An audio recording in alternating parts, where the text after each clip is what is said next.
કેમ છો મિત્રો? હું આપનું હાર્દિક સ્વાગત કરું છું.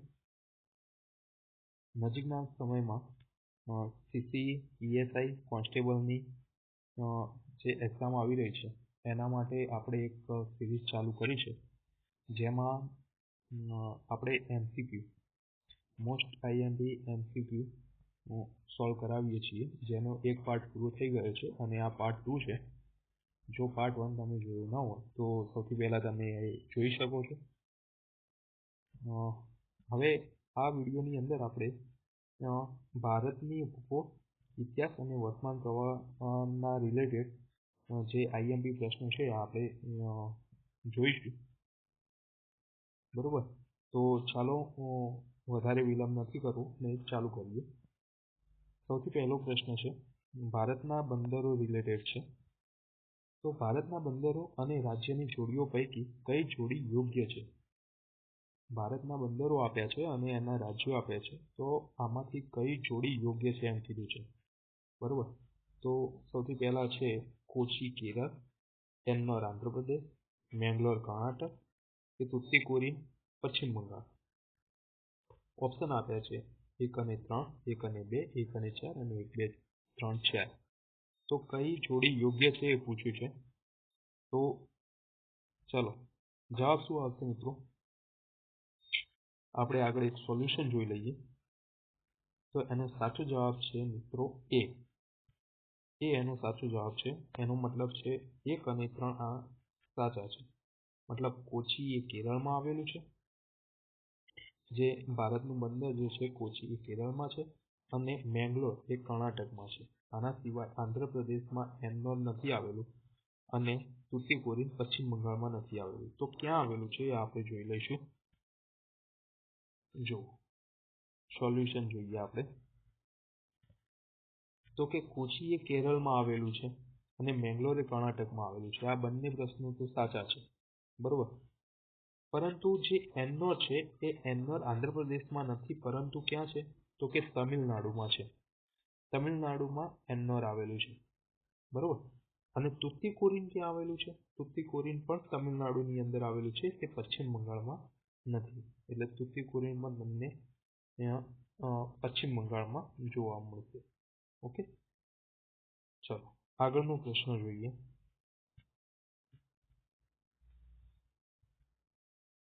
ગુજરાતના વસ્તી વિષયક માહિતી માંગેલી છે.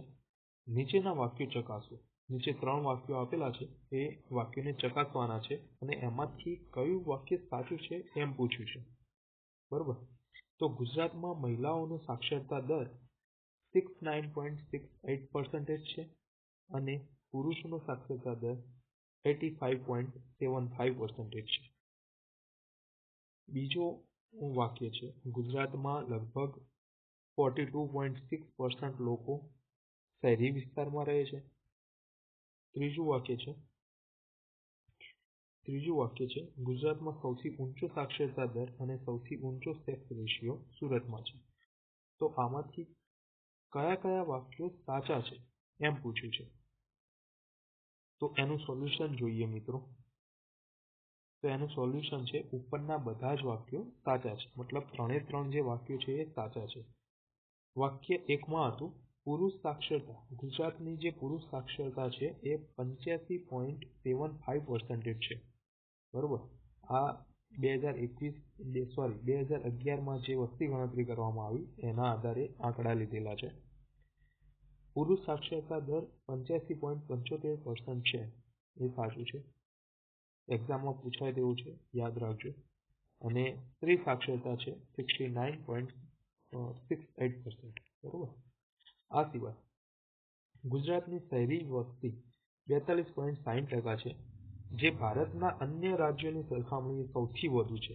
બરોબર, તો ગુજરાતની શહેરી વસ્તી કેટલી છે? તો કે 42.60%. ગુજરાતમાં આખા ભારતની અંદર ગુજરાતમાં સૌથી વધારે વસ્તી સિટીમાં રહે છે.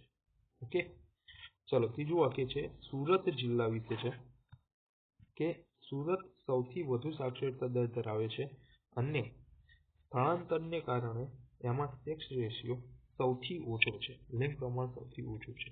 તો આ પણ એક સાચું વાક્ય છે. ઓકે, યાદ રાખજો. આગળનો પ્રશ્ન જોઈએ.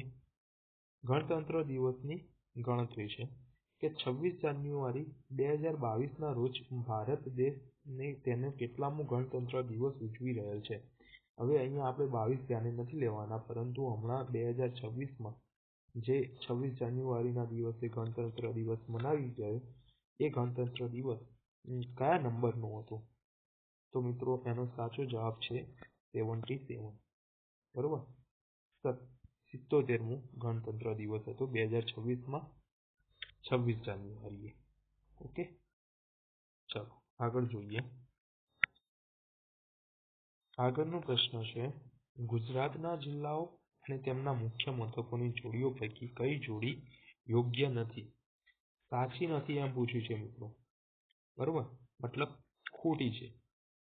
તો સૌથી પહેલા છે અરવલ્લીનું મુખ્ય મથક મોડાસા છે. યસ. બનાસકાંઠાનું મુખ્ય મથક પાલનપુર છે. યસ. ગીર સોમનાથનું મુખ્ય મથક સોમનાથ છે. તો કે ના. તો ગીર સોમનાથનું મુખ્ય મથક કયું છે? તો કે વેરાવળ. બરોબર. અહીંયા મત્સ્ય ઉદ્યોગ સૌથી વધારે પ્રમાણમાં વિકસ્યો છે અને વેરાવળમાં વહેલ માછલી જોવા મળે છે. બરોબર.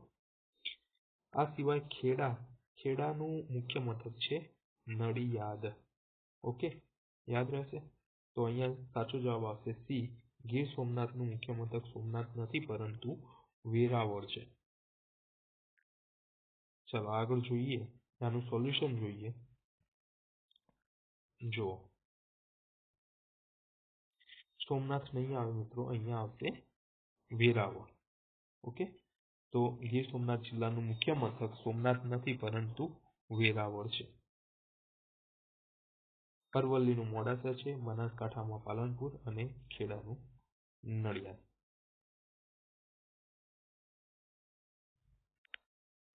ઓકે, ચલો આગળ જોઈએ. ભારતના હવાઈ મથકો. તો કે ભારતના હવાઈ મથકો અને તેના રાજ્યોની જોડીઓ પૈકી કઈ જોડીઓ યોગ્ય છે એ પૂછ્યું છે. અહીંયા 4 જોડી આપી છે, આમાંથી કઈ સાચી છે એમ પૂછ્યું છે. નેતાજી સુભાષચંદ્ર બોઝ ઇન્ટરનેશનલ એરપોર્ટ આ પશ્ચિમ બંગાળમાં આવેલું છે. યસ, આ પશ્ચિમ બંગાળમાં આવેલું છે, સાચું છે. શ્રી ગુરુ રામદાસજી ઇન્ટરનેશનલ એરપોર્ટ મહારાષ્ટ્રમાં આવેલું છે, તો ખોટું છે, એ ત્યાં આવેલું નથી. કુન્નૂર ઇન્ટરનેશનલ એરપોર્ટ કર્ણાટકમાં આવેલું છે, ખોટું, કુન્નૂર કર્ણાટકમાં નથી આવેલું. ડેબોલિમ એરપોર્ટ ગોવામાં આવેલું છે, બહુ બધી વખત એક્ઝામમાં પૂછાયેલો પ્રશ્ન છે. હા, તો કે સાચું, ગોવાની અંદર ડેબોલિમ એરપોર્ટ આવેલું છે. તો અહીંયા સાચો જવાબ છે, યોગ્ય કયું છે, સાચું કયું છે? તો કે 1 અને 4. તો અહીંયા સી જવાબ આનો સાચો આવશે. આનું સોલ્યુશન જોઈએ મિત્રો. જો નેતાજી સુભાષચંદ્ર બોઝ એરપોર્ટ કલકત્તા પશ્ચિમ બંગાળમાં આવેલું છે. ડેબોલિમ એરપોર્ટ ગોવામાં આવેલું છે. ખોટી જોડીઓ કઈ છે? તો કે ગુરુ રામદાસજી એરપોર્ટ મહારાષ્ટ્રમાં નથી આવેલું, પરંતુ અમૃતસર પંજાબમાં આવેલું છે. ઓકે, અને કુન્નૂર એરપોર્ટ કર્ણાટકમાં નહીં, પરંતુ કેરળમાં આવેલું છે. કુન્નૂર ઉપરથી કેરળ, યાદ રાખવાનું. અને ગુરુ રામદાસજી એરપોર્ટ આવેલું છે પંજાબમાં, યાદ રહેશે. ચલો આગળ જોઈએ. આગળનો પ્રશ્ન સલ્તનત યુગનો ઇતિહાસ ઉપરથી છે. સલ્તનત યુગમાં ગુજરાતનું કયું બંદર સમૃદ્ધ થયું હતું? મતલબ સલ્તનત યુગ હતો જે, તો એ વખતે ગુજરાતનું કયું બંદર સમૃદ્ધ હતું? ઓખા, દીવ, દહેજ કે ખંભાત? તો મિત્રો અહીંયા સાચો જવાબ આવશે ખંભાત. ઓકે, સોલ્યુશન જોઈએ. જો ખંભાતનું ઐતિહાસિક મહત્વ શું છે? તો કે સલ્તનત કાળ દરમિયાન ખંભાત ગુજરાતનું સૌથી સમૃદ્ધ બંદર હતું. શા માટે? તો કે તે રેશમ, સુતરાઉ કાપડ અને કિંમતી રત્નોના આંતરરાષ્ટ્રીય વેપારનું મુખ્ય કેન્દ્ર હતું, જેના કારણે માર્કો પોલો અને અન્ય વિદેશી મુસાફરોએ પણ ખંભાતને તે સમયની જાહોજલાલીનું વર્ણન કરેલું છે. બરોબર. આ સિવાય એક્ઝામમાં જો પ્રશ્ન પૂછાય કે ખંભાતની જાહોજલાલીનું વર્ણન કોના દ્વારા કરવામાં આવેલું છે, તો એનો સાચો જવાબ આવશે મિત્રો માર્કો પોલો દ્વારા. આ સિવાય જે હુમાયુ હતું, આ હુમાયુએ સૌ પ્રથમ દરિયાના દર્શન મતલબ કે સૌથી પહેલા દરિયો અહીંયા ખંભાતના કિનારે જોયેલો. ખંભાતના કિનારે સૌથી પહેલા દરિયો હુમાયુએ જોયેલો હતો. એના પહેલા હુમાયુએ ક્યાંય દરિયો જોયો નહોતો. સૌ પ્રથમવાર દરિયો હુમાયુએ ખંભાતના કિનારે જોયો હતો. એ પણ એક્ઝામમાં ઘણી વખત પૂછાય છે. તો અહીંયા સાચો જવાબ આવશે ખંભાત. ચાલો, સાંસ્કૃતિક વારસો અને તેના સ્થળો. સાંસ્કૃતિક વારસાનો આ પ્રશ્ન છે. નીચેના વાક્યો ચકાસો. વાક્યો ચકાસવાના છે. કયું વાક્ય યોગ્ય છે, કયું વાક્ય યોગ્ય નથી એ જાણવાનું છે. ચાલો, અગરતલા એ ત્રિપુરા રાજ્યની રાજધાની છે અને ઉજ્જૈનતા પેલેસ જોવાલાયક સ્થળ છે. મતલબ જે અગરતલા છે, અગરતલા એ ત્રિપુરાની રાજધાની છે. ત્યાંનો ઉજ્જૈનતા પેલેસ જોવાલાયક છે. ખર્ચી અને ગરિયા પૂજા અહીંના તહેવાર છે. શું આ સાચું વાક્ય છે એમ પૂછ્યું છે.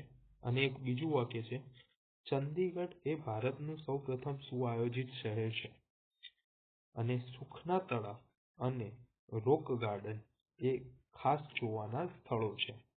હવે આ બે વાક્યોમાંથી કયું વાક્ય સાચું છે, કયું વાક્ય ખોટું છે, કયું વિધાન સાચું છે એ પૂછ્યું છે. ચાલો હવે સોલ્યુશન જોઈએ એનું. તો કે સાચો જવાબ છે સી, બંને વાક્યો સાચા છે. હવે વારા પરથી જોઈ લઈએ. તો કે ત્રિપુરા એ આપણા ભારતમાં 7 સિસ્ટરનો એક ભાગ છે. 7 સિસ્ટરમાં જે 7 રાજ્યો આવેલા છે તેમાંથી એક ત્રિપુરા પણ છે. તો ત્રિપુરાની રાજધાની છે અગરતલા. એનું મુખ્ય આકર્ષણ છે અજંતા પેલેસ અને એના તહેવારો છે ખર્ચી પૂજા અને ગરિયા પૂજા. હવે જુઓ મિત્રો, આ એક્ઝામમાં મોસ્ટ આઈએમપી છે, ઘણી વખત પૂછાયેલા છે તહેવારો કે ખર્ચી પૂજા અને ગરિયા પૂજા આ કયા રાજ્યનું જાણીતા તહેવાર છે. તો કે ત્રિપુરા. બરોબર, યાદ રહેશે. ખર્ચી અને ગરિયા, ત્રિપુરા. ઓકે, એની રાજધાની પણ અગરતલા છે. આ પણ એક્ઝામમાં ઘણી વખત પૂછાયેલું છે, આઈએમપી છે. ચંદીગઢ માટે જોવા જઈએ તો એની વિશેષતા શું છે. તો કે ભારતનું પ્રથમ સુઆયોજિત શહેર છે. પ્લાન્ટ સિટી કહેવાય છે એને. આપણા ગાંધીનગર જે છે, જેમ ગાંધીનગરમાં પણ એક પ્લાન્ટ સિટી તમે કહી શકો, એવી જ રીતે ચંદીગઢ પણ છે. પરંતુ ચંદીગઢ એ ભારતની સૌથી પહેલા આવી રીતે પ્લાન્ટ સિટી બનાવી હોય એવી સૌથી પહેલી સિટી છે, જ્યારે ગાંધીનગર એ બીજા નંબરની છે. બરોબર.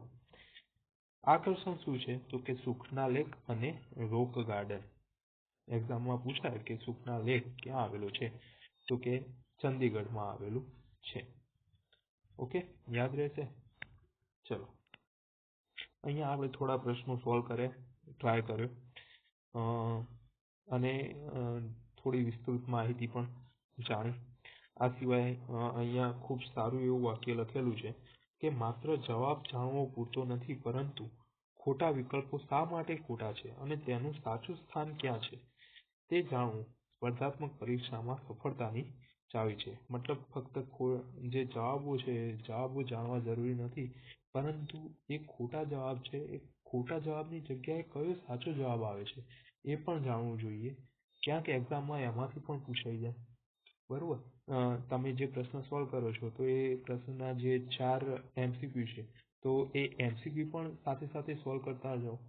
360 ડિગ્રીમાં તમે સોલ્યુશન કરશો તો ક્યાંક એમાંથી કોઈ બીજો પ્રશ્ન પણ એક્ઝામમાં પૂછાઈ જાય. બરોબર. અને આપણે એવી જ રીતે સોલ્યુશન કરાવતા હોઈએ છીએ. તો આ માટે જોડાયેલા રહો અમારી આ ચેનલમાં. લાઈક અને શેર કરો. બાકી આ જે સોલ્યુશન તમને કેવું લાગ્યું એ કમેન્ટમાં જરૂર જણાવો. તો ચલો, અહીંયા આપણે વિરામ કરીએ છીએ.